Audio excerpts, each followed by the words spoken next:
Fala pessoal, aqui é o Augusto e no vídeo de hoje você vai ver todas as novidades do Blender 4.5. A primeira coisa importante a dizer é que o Blender 4.5 é uma versão LTS, Long Term Support. Isso significa que essa versão vai receber suporte por 2 anos, sendo essa uma versão recomendada para você que quer utilizar o Blender em projetos que são sensíveis a mudanças e que vão ser longos, né, que vão demandar aí mais de anos para serem concluídos. Então se você precisa de uma versão do Blender que seja muito boa, que receba apenas ajustes de bug fix e que não mude muito ao longo do tempo, então essa versão é perfeita para você trabalhar no seu projeto que vai levar anos para ser concluído. E eu já preciso te avisar que essa atualização aqui não é pequena não, viu?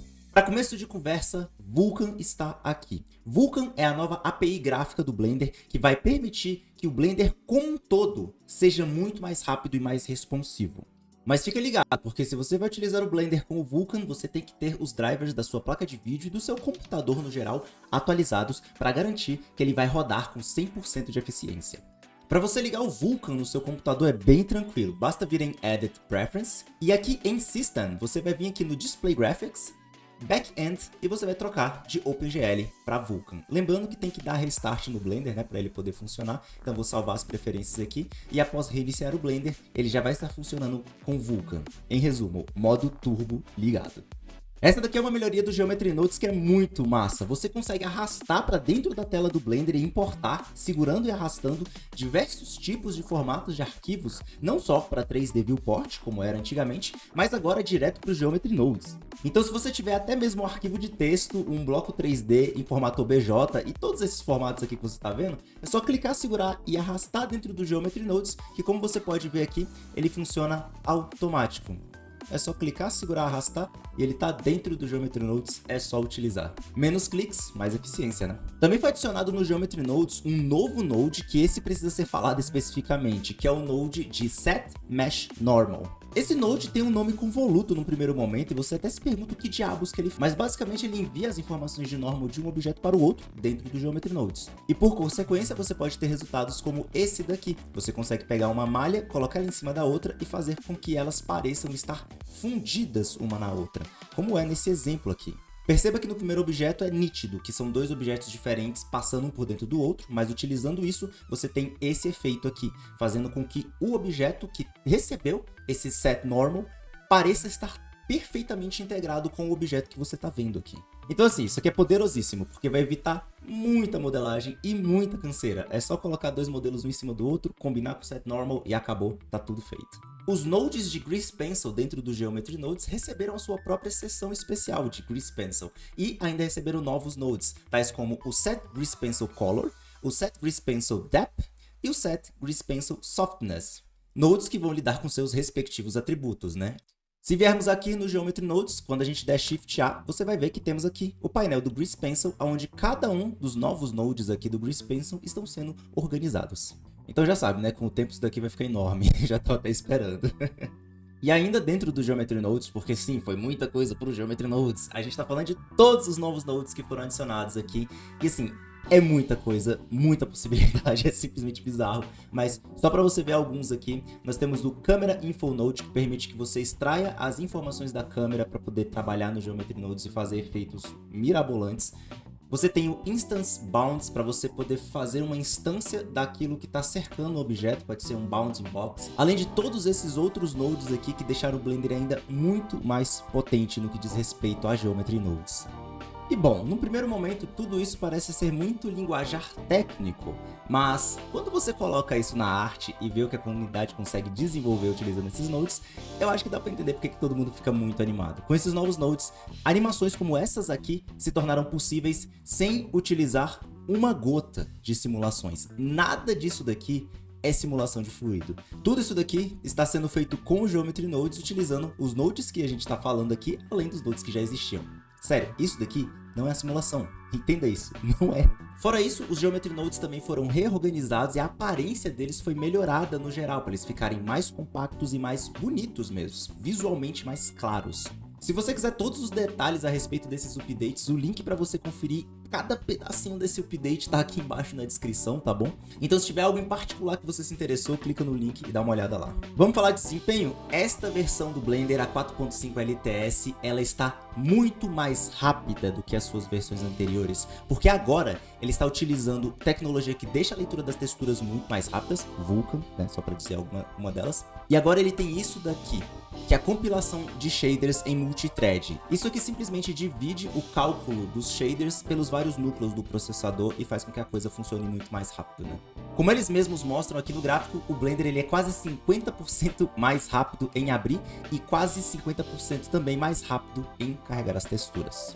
Para quem trabalha com low poly, essa daqui é uma interessante. O Shadow Bias, que é uma opção que você tem de controlar o Terminate Shadows, que é onde a sombra termina no seu objeto, agora pode ser controlado dentro do Blender, de maneira que, se você quiser tirar essas sombras esquisitas de um objeto low poly que está com o Smooth Shading, basta você ligar esse Shadow Bias que você consegue fazer isso daqui. Você consegue definir onde que a sombra acaba para combinar com o teu Smooth Shading. Então se você trabalha com objetos low poly e não está querendo ter essas sombras cagadas aqui, é só utilizar essa opção. Na 3D Viewport tem várias melhorias interessantes e eu quero citar aqui para vocês algumas que me chamaram a atenção, sendo elas duas, na verdade, que é o Reverse Z, que é uma renderização que vai permitir que aquele efeito de Z-Depth, que é quando uma face fica em cima do outra, seja reduzida. E essa daqui, que eu gostei muito, que é o GPU-Based Subdivision. O Subdivision dos seus objetos, tanto o Subdivision Modifier quanto o Subdivision no Geometry Nodes, agora pode ser gerenciado pela placa de vídeo. Isso faz com que o Subdivision seja muito mais rápido. E como de costume, mais uma vez, o Blender está de acordo com a VFX Reference Platform de 2025 agora, garantindo que esta versão do Blender está de acordo com todas as diretrizes de funcionamento da indústria. Ou seja, como de costume nos últimos anos, o Blender é sim padrão da indústria. Ele segue todas as diretrizes religiosamente. Agora falando do Compositor do Blender, onde você pode fazer a pós-produção das suas imagens e vídeos. O Compositor agora tem acesso a todos os nodes procedurais que você encontra ali no Shader Editor.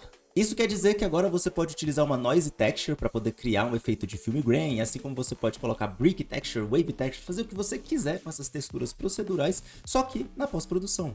É mais uma daquelas coisas que você fala, caramba, é demais, isso abre muita possibilidade. Fora isso, você agora tem uma atualização bem interessante de todas as áreas de nodes, porque nós temos node de shader, geometry nodes e compositor. E todos esses editores compartilham de certos nodes. Então agora você consegue pegar os nodes que essas interfaces compartilham e copiar de uma parte para o outro. Então só para te dar um exemplo, se aqui no meu shader editor eu tiver uma noise texture, essa Noise Texture eu posso dar Ctrl C nela e eu posso dar Ctrl V nela no Geometry Nodes, assim como eu posso dar Ctrl V nela no Compositor também. Então todos os nodes que são compatíveis entre os diferentes editores de node agora podem ser copiados e colados entre si. Fora isso, o Compositor recebeu várias melhorias e correções de bugs, dentre elas o denoising agora é suportado pela GPU no Compositor, o que vai deixar o denoising do Compositor muito mais rápido. Nodes como o Ellipse Mask e nodes de forma no geral agora tem esses gizmos que permite que você desenhe o que você quer ao invés de ficar mexendo nesses menus aqui em cima. Além de várias outras pequenas melhorias que deixam a coisa muito mais simples e mais intuitiva no dia a dia. A Blender Extensions, que é a plataforma de addons interna do Blender, também recebeu novos 600 addons gratuitos, tá? Então se você quiser procurar extensões dentro da própria Blender Foundation, basta você vir aqui e olhar as extensões que você acha que faz sentido para você, como por exemplo, se você precisa importar arquivos do 3ds Max para dentro do Blender, porque você tem um workflow misto, basta você vir aqui na barra de busca, digitar por Max e a primeira coisa que vai aparecer para você é um addon gratuito de importação de arquivos do 3ds Max para dentro do Blender. E isso é apenas uma das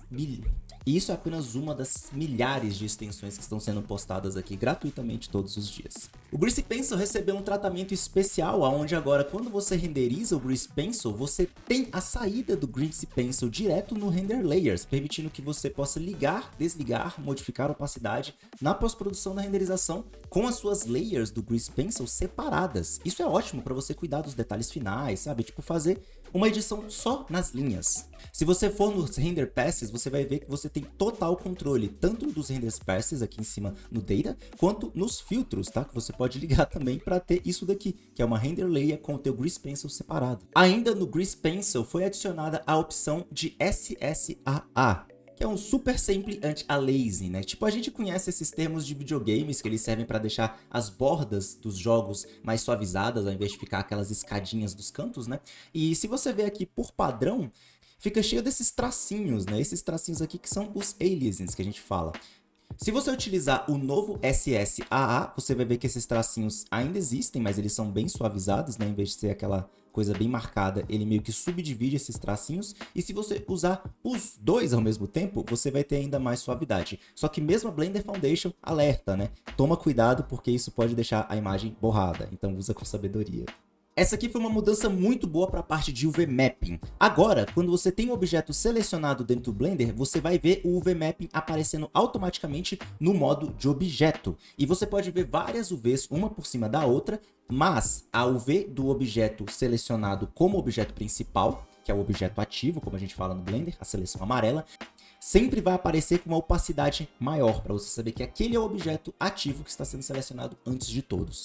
Além de você ainda ter um slider de opacidade, para você poder deixar essa pré-visualização ainda melhor para você. Agora nós temos uma mudança dramática no controle de objetos Point Cloud dentro do Blender. A primeira coisa importante de saber disso daqui é que o objeto Point Cloud agora pode ser manipulado com o seu próprio modo de edição.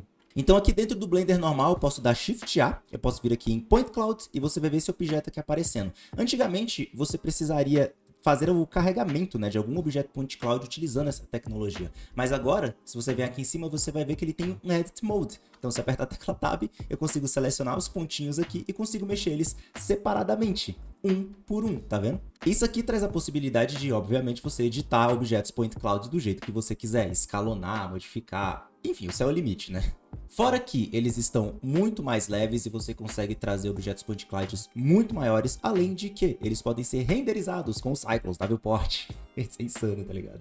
A ferramenta de modelagem Grid Fill, que é uma ferramenta que a gente utiliza para, preencher um certo espaço com uma grid, né, como se fosse uma tabelinha, ela foi melhorada de maneira que antes ela ficava dessa maneira, quando você pegava uma quina como essa daqui, né, ela tentava extrapolar pelo resto que ela estava vendo ao redor, e agora não, agora ela é muito mais precisa, né, ela entende o contexto de onde ela está. Então, por exemplo, nesse espaço aqui, em vez dela viajar na maionese e construir uns triângulos que não tem nada a ver, ela constrói os quadradinhos bonitinhos, desse jeito aqui. Então essa ferramenta se tornou muito mais útil no dia a dia. Só para você ver um exemplo fantástico do que tá para fazer para ela, olha só esse negócio todo desorganizado e olha só como que ele conseguiu utilizar a ferramenta Grid Fill para corrigir uma malha completamente destruída, tá vendo? Então, tipo, você consegue selecionar, preencher e utilizando essa ferramenta você vai normalizando aqueles problemas na tua malha. Isso aqui é fantástico para quando você tem uns pedaços quebrados da tua modelagem e você quer melhorar aquilo dali. Em vez de você ficar costurando, né, você vai utilizar a ferramenta Grid Fill para poder fazer a média daquela destruição e depois você faz o ajuste fino. Isso é um exemplo que eu tô jogando no alto, porque é o tipo de coisa que eu encaro, né? Mas enfim. Houveram várias melhoras para o uso de caneta digitalizadora ou stylus dentro do Blender, onde você agora consegue ter traços muito mais suaves e você também consegue randomizar as cores, principalmente em modos que antigamente eram mais truncados, como o Vertex Paint. Como o Vertex Paint, por exemplo, que depende muito da resolução da tua malha. Então você tem essas novas opções que permitem até uma randomização bem legal. Foi adicionado também o novo modo de Boolean. Esse modo, chamado de Boolean Manifold, ele só funciona com objetos que sejam 100% fechados, ou watertight, como a galera fala, né? Tipo 100% selados. Ao que parece, ele foi feito principalmente para você fazer operações de sculpt, né? Mas ele também foi adicionado nos modifiers, tá? Porque se tornou uma ferramenta padrão. Só para te dar um exemplo, eu tenho aqui uma cena rápida no Blender, onde eu tenho essa esfera, e se eu descer aqui com esse cubo, ele vai fazer um corte aqui na nossa esfera, porque ele está utilizando aqui o Boolean Modifier. E agora ele tem essa operação aqui, chamada Manifold, só que ela só funciona com esses objetos watertight. Então, por exemplo, se eu aplicar o meu Subdivision Surface Modifier aqui, e eu arrancar uma face desse objeto, tipo essa daqui, você vai ver que ele não vai funcionar mais, porque ele só funciona com objetos manifold, que são fechados em si mesmo. Mas se eu coloco aqui no float, ele vai funcionar normalmente, tá vendo? Como eu disse, é uma funcionalidade muito top na hora de fazer sculpt, mas também pode ser muito útil porque ele é bem mais rápido e ele pode ser utilizado nos modifiers para malhas mais pesadas. Nós tivemos também uma modificação na forma como o Blender lida com os frames, e isso vai mexer na memória muscular de uma galera, incluindo a minha. Tipo assim, se você quiser fazer um frame entre vários objetos selecionados, agora você aperta a tecla F e automaticamente ele te dá um menu para você modificar o nome, né? E aqui eu posso colocar aqui textura, por exemplo. Se você apertar a tecla F sem nada selecionado, automaticamente ele cria um grupo já para você dar o nome. E você pode colocar aqui o nome que você quiser e modificar esse grupo, né, para colocar ele onde você quiser. Se você quiser tirar um node de dentro do grupo, você segura nele e aperta F, que ele sai. Então, tipo, a tecla F meio que virou tudo, né? Vai demorar um pouquinho para esquecer os atalhos antigos, mas de boa, pelo menos tudo ficou numa tecla só. E uma melhoria que eles fizeram é que se você for colocando um grupo dentro do outro, tipo assim, automaticamente ele vai intercalando de cor, para você saber pelo menos o que tá dentro do que, né? Dessa maneira assim fica mais fácil de visualizar. Uma coisa meio doida que eles adicionaram, que nem imaginava que eles iam adicionar, é que todos esses menus aqui, agora eles podem ser colapsados. Ou seja, se você clicar nesse botãozinho aqui do lado, você consegue ocultar eles tudo e deixar, tipo, vazio. Então assim, se você tem várias coisas de ferramentas que você não usa, vamos supor que, por exemplo, você só vai estar utilizando renderização, cena, modifiers e materiais. Aí você deixa só os 4 aqui e, tipo, fica mais rápido de navegar, né? Outra coisa interessante é que também não tem mais o risco de você pegar aqui no cantinho para arrastar e fechar isso daqui, né? Isso aqui tá bem melhor agora. Se você quiser fechar esse negócio, você tem que clicar com o botão direito da Hide. Então, tipo, não tem como você fechar isso daqui por acidente. No Asset Library, finalmente foram melhoradas as formas de visualização dos seus assets. Agora você tem a opção de listas, o que é muito útil, principalmente para coisas do Geometry Nodes, né? Que não exigem thumbs gigantescas. Você consegue alternar os tamanhos, você tem lista horizontal, você muda as colunas, muda o tamanho das linhas, tipo... Perfeito, agora você customiza isso daqui do jeito que você quiser e fica do teu jeito, bem melhor do que estava antes, só quadrados empilhados um em cima do outro. Uma coisa muito legal que eles adicionaram no Asset Browser é essa daqui. Se você colocar esse objeto aqui, por exemplo, dar um F3 e colocar um Mark as Asset, ele vai ser marcado como asset aqui na tua viewport. Se você quiser, você pode vir aqui do lado, clicar aqui embaixo e achar essa opção aqui chamada Capture Screenshot View. E aí você pode tirar um print da tua tela, velho. Olha que louco, um print da tua tela, e esse print, ele vai ser o que vai aparecer aqui pra você. Então você consegue fazer a pré-visualização do teu objeto num clique, tá ligado? Nossa, eu queria muito isso, muito mesmo, vocês não têm noção. E assim, se você quiser saber de cada detalhe, o link tá aqui na descrição, porque como você pode ver aqui só na página, é muita coisa mesmo. Vários pequenos detalhes, várias correções de bugs, enfim, só Blender Foundation mesmo para fazer um software desse nível gratuitamente. Mas é aquilo, né? O Blender de graça é aquele de graça entre aspas. Então, se você tiver condições e você aprecia o trabalho que a Blender Foundation está fazendo, eu te convido a clicar aqui em fazer uma doação. Você pode ser um doador mensal, ou se você quiser, você pode doar só uma vez mesmo, só para ajudar eles a pagarem as contas do mês, tá? Que eles são um pequeno prédio, poucos andares ali, 3 andares se não me engano. 3 equipes, todo mundo trabalhando para fazer esse software aqui para você. Eles não são bilionários, são pessoas apaixonadas pelo que estão fazendo. Então, se você tiver a condição, dá uma ajuda pros caras, porque assim, de verdade, isso daqui não tem preço. E eu falo figurativamente e literalmente. Mas me diz aí, dessas atualizações que eu mostrei aqui, qual foi a sua favorita? Comenta aqui embaixo que eu quero saber a tua opinião, tá bom? E já sabe, né? Se gostou, é dedo no like e se inscreve.